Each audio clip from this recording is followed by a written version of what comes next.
Halo, lo, apa kabar? Assalamualaikum warahmatullahi wabarakatuh. Saya Herz Arif dari Forum News Network. Apa kabar? Selamat menikmati akhir pekan. Saya banyak sekali diingatkan oleh para sahabat, baik secara langsung maupun juga saya baca komentar-komentarnya di konten yang tayang di Forum News Network, baik di Bung Rocky Gerung Official, di Herz Point maupun di off the record itu untuk fokus kembali membahas skandal Fufu Fafa. Jangan tergoda dengan berbagai isu-isu lain yang mereka duga. Ini yang para sahabat-sahabat dan teman-teman di media sosial itu menduga bahwa itu merupakan pengalian isu. Apa saja sih yang mereka sebut sebagai pengalian isu itu? Salah satunya yang banyak disoroti adalah soal aksi premanisme. Ini preman bayaran yang menyerbu forum diskusi yang diselenggarakan oleh Forum Tanah Air. Ini forum diaspora Indonesia di 21 negara yang berpusat di New York, Amerika Serikat. Yang kedua, katanya ini adalah soal yang baru. Ini isunya terbaru. Ini berkaitan dengan ada isu seorang ketua umum partai politik itu melakukan tindak kekerasan atau KDRT terhadap istri sirinya. Ini seorang perempuan muda yang berusia 27 tahun. Jadi dan itu sudah dilaporkan oleh pengacara Sunan Kalijaga ke polisi. Tapi sampai sekarang kok kita belum mendengar lagi update-nya. Nah, dua isu itu memang ini punya potensi bisa kalau diteruskan bisa menjadi fokus perhatian terhadap Fufu teralihkan gitu ya. Nah, nah, ini yang jelas kalau kemarin Forum Tanah Air yang atau aksi premanisme di Forum Tanah Air itu memang mendapat perhatian yang sangat luas ya dari berbagai kalangan karena memang aksi para preman itu betul-betul sangat memprihatinkan ya karena ada para diaspora bertemu dengan para tokoh, berkumpul dan mereka berdiskusi, tiba-tiba diserbu dan bisa masuk ke hotel.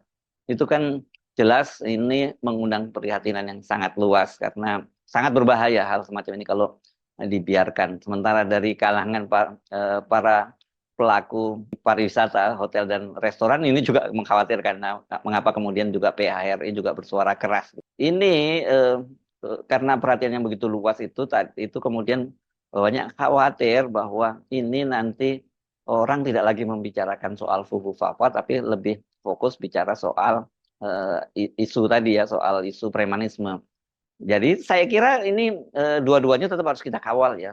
Soal aksi preman yang bisa seenaknya saja membubarkan elemen-elemen masyarakat yang tengah berdiskusi itu kalau tidak disoroti dengan serius, tidak dikecam dengan keras itu juga sangat berbahaya. Ini jadi apa negara ini? Tapi bahwa soal FUFA harus terus kita kawal, saya sepakat gitu ya. Soal ini ya.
Coba bayangkan, Pak, aksi semacam itu kan ini nggak boleh dibiarkan.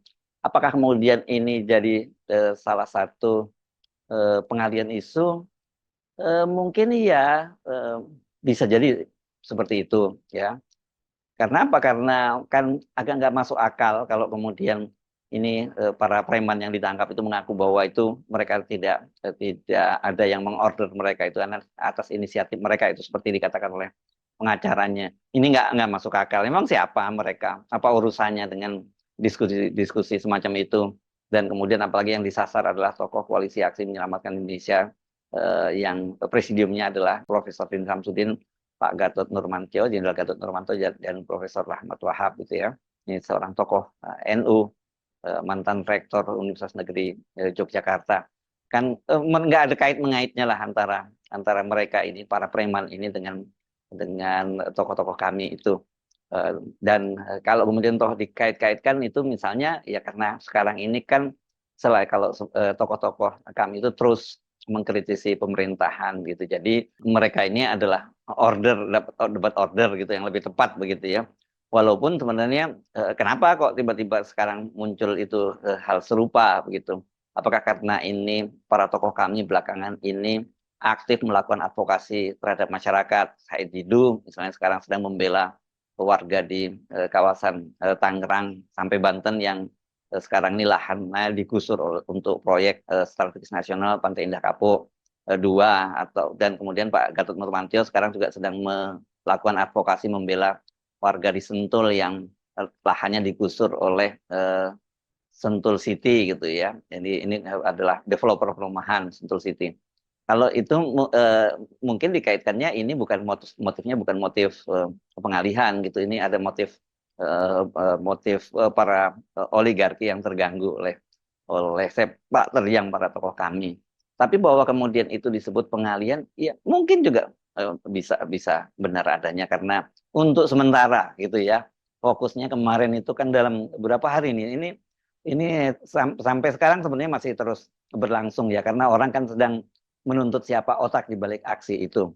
Nah, yang kedua, soal kabar bahwa seorang ketua umum parpol itu terlibat dalam atau melakukan KDRT, melakukan kekerasan fisik terhadap seorang perempuan muda. Ini kalau betul, itu juga memang berpotensi menjadi berita besar karena ini skandal. Apalagi kan namanya ketua umum parpol dan sekarang ini semua partai politik bergabung dalam pemerintahannya Prabowo Gibran. Jadi dia ini berpotensi untuk menjadi seorang menteri yang akan masuk dalam kabinetnya Pak Prabowo Gibran gitu. Jadi menarik dong beritanya, apalagi ini kemudian melibatkan seorang perempuan muda. Jadi ini kan ini jadi rumus baku di media ya soal skandal, kemudian seorang ada faktor seks, ada kriminalnya, kemudian dan ini bisa diduga bahwa kemungkinan besar ini perempuannya ini mungkin seorang seleb misalnya begitu. Ini jadi benar-benar ini memenuhi semua unsur layak berita. Jadi kalau beritanya itu berlanjut, ya saya kira ini akan jadi berita yang cukup besar dan untuk sementara kalau itu tidak teralihkan, fokus perhatian publik itu terbagilah gitu ya dengan soal Fufu Fafa gitu. Tapi sampai sekarang ini kasusnya tidak berlanjut. Saya tidak tahu apakah sudah ada deal-deal di balik kasus itu sehingga kasusnya kemudian diselesaikan secara bawah tangan atau ada semacam restoratif justice atau karena kalau saya lihat ini di bionya ini pengacaranya Sunan Kalijaga ini anggota Partai Gerindra, mungkin juga dia diingatkan ini kalau diteruskan ini akan mengganggu stabilitas menjelang pelantikannya Pak Prabowo dan Gibran gitu ya. Lebih jauh lagi kalau betul itu melibatkan seorang ketua umum partai politik kan itu juga akan mengganggu koalisi. Apakah ada kaitannya dengan itu sehingga kasusnya kok saya coba browsing, saya nggak ketemu kelanjutan kasus itu. Jadi tapi itu semua itu kan hanya baru dugaan-dugaan saja ya bahwa ini ada konspirasi untuk menjadi pengalian isu. Tapi bahwa lepas ada konspirasi atau tidak, memang benar kasus Fufu Fafa, terus kemudian kasus ini skandal seorang ketua umum partai politik memukuli orang perempuan muda yang katanya disebut sebagai, saya nggak tahu nih apakah istri siri atau hanya istri simpanan saja. Ini memang berpotensi untuk menarik perhatian publik. Mengapa banyak yang khawatir kalau isu Fufu Fafa ini teralihkan oleh isu-isu lain? Saya kira ini ada kaitannya memang karena Fufu Fafa ini bagaimanapun juga ini kan dikait-kaitkan dengan Gibran Rakabuming, wakil presiden terpilih. Dan Gibran Rakabuming dalam beberapa pekan terakhir ini kan menghilang dari sorotan publik dan juga tidak lagi aktif di media sosial. Ya diduga karena tadi itu dia menghindari skandal Fufu Fafa ini. Karena skandal Fufu Fafa ini betul-betul tampaknya ini menjadi pukulan yang sangat berat bagi Pak Jokowi dan keluarganya. Dan mungkin ini tidak pernah diduga bahwa justru tampilnya Gibran menjadi wakil presiden itu bukan satu kelebihan dari Pak Jokowi atau dia disebut berhasil melanjutkan politik dinastinya, tapi justru bisa menjadi pintu masuk untuk mempersoalkan Jokowi dan keluarganya.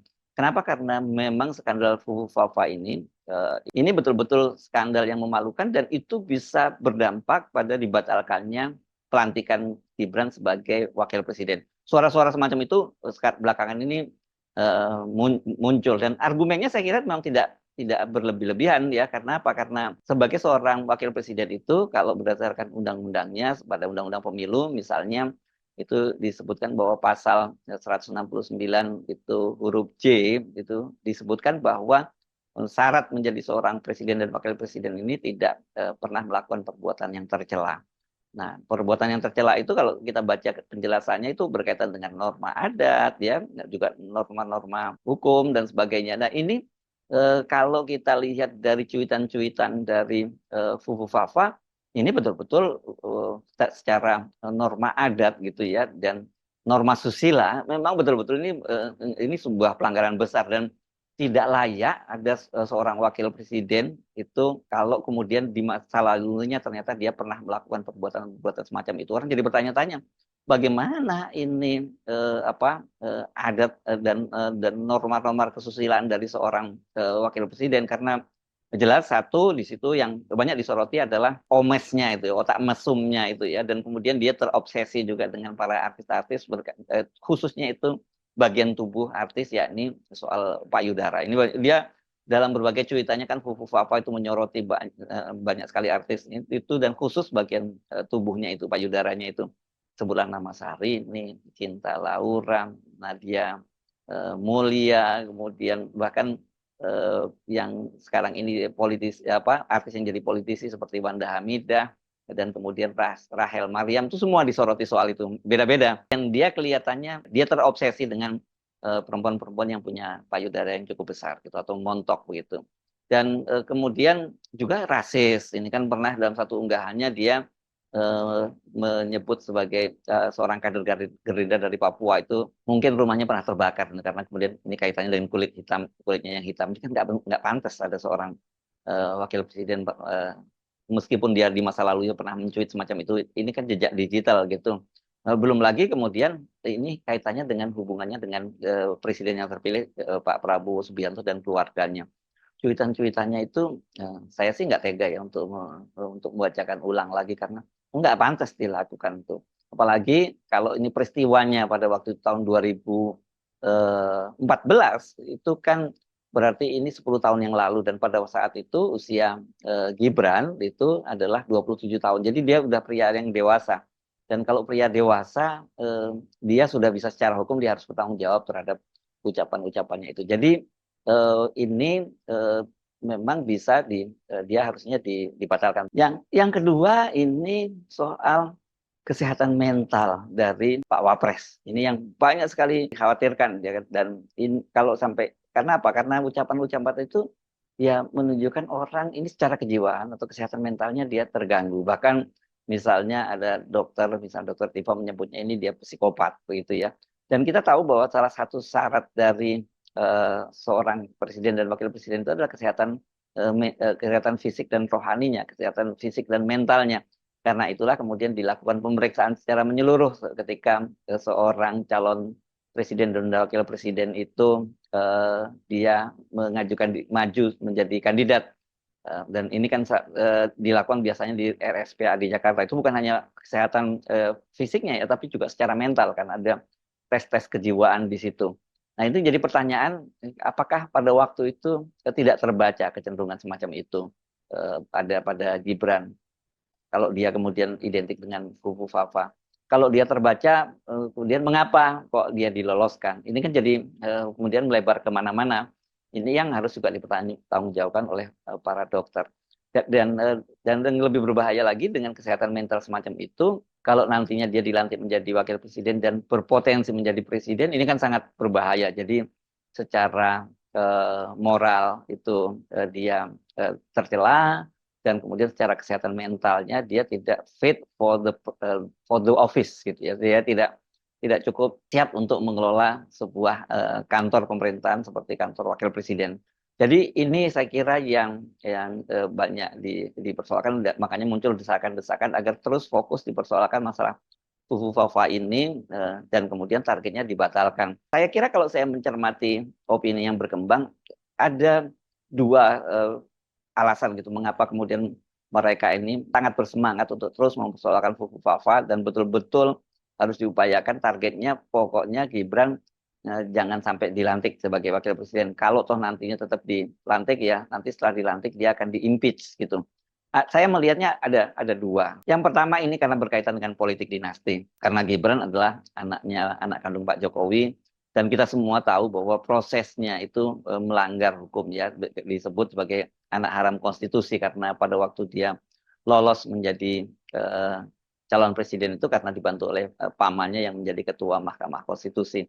Yang kedua, secara legal formal juga sebenarnya majunya Gibran sebagai calon wakil presiden ini juga melanggar aturan KPU. Karena pada waktu itu kan KPU belum mengubah PKPU-nya, peraturan KPU-nya berkaitan dengan batas usianya gitu dan langsung diterima saja oleh KPU. Dan soal ini yang sekarang ini sedang digugat oleh PDIP di PT UN dan rencananya sih putusannya itu tanggal 10 ini ya, tanggal 10 Oktober. Jadi tinggal beberapa hari lagi. Ini menarik juga untuk dicermati nanti ya, bagaimana putusan dari PT UN. Kalau kemudian diputuskan bahwa gugatan dari PDIP itu berkaitan dengan PKPU yang ini gugatannya sesungguhnya terhadap KPU ya karena berkaitan dengan PKPU batas usia itu.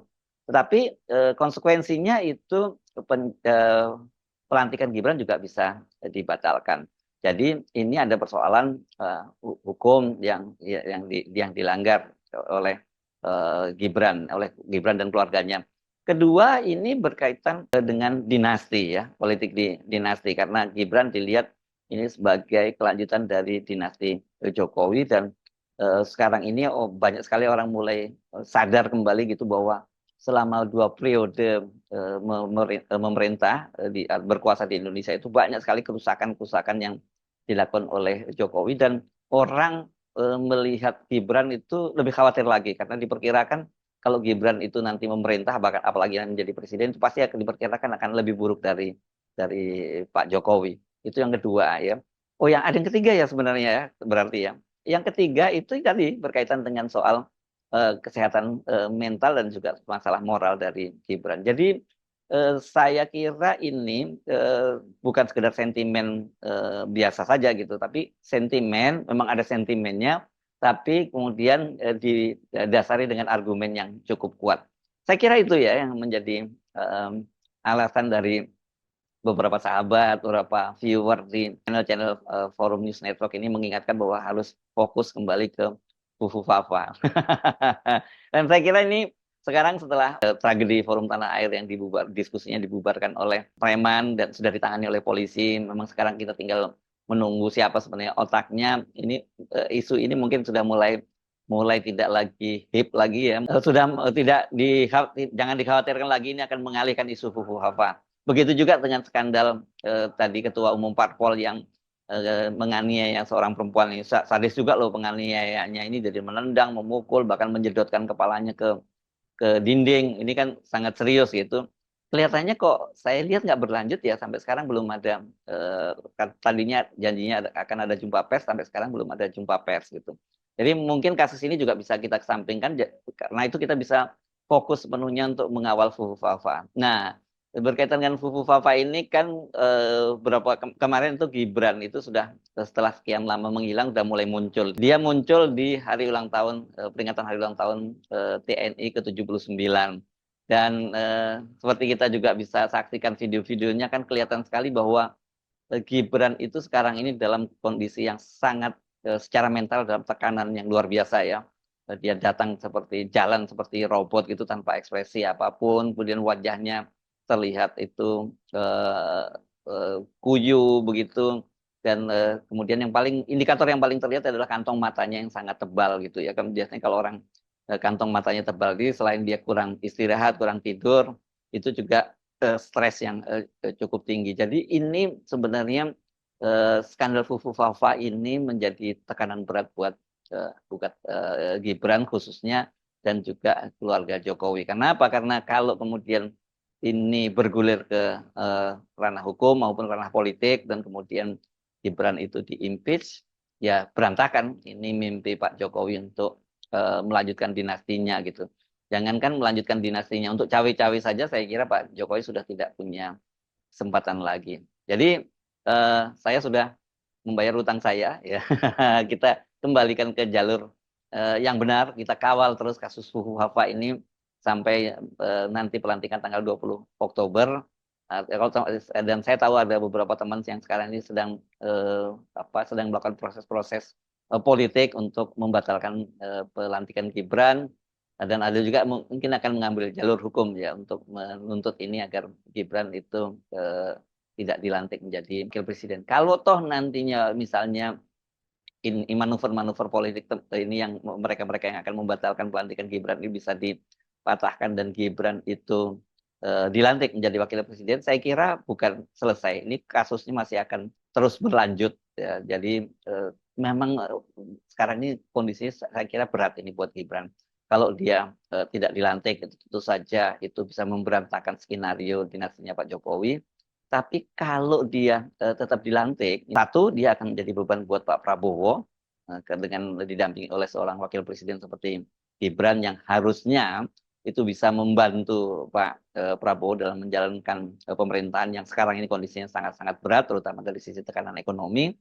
Yang kedua, ini juga akan menjadi beban yang berat juga buat terutama Gibran dan keluarganya Pak Jokowi, karena keberadaannya dia sebagai wakil presiden pasti akan terus dipersoalkan oleh civil society dan juga oleh mereka-mereka yang selama ini sangat anti dengan dinasti Jokowi. Saya Hersum Arif dari Forum News Network. Sampai jumpa lagi. Wassalamualaikum warahmatullahi wabarakatuh.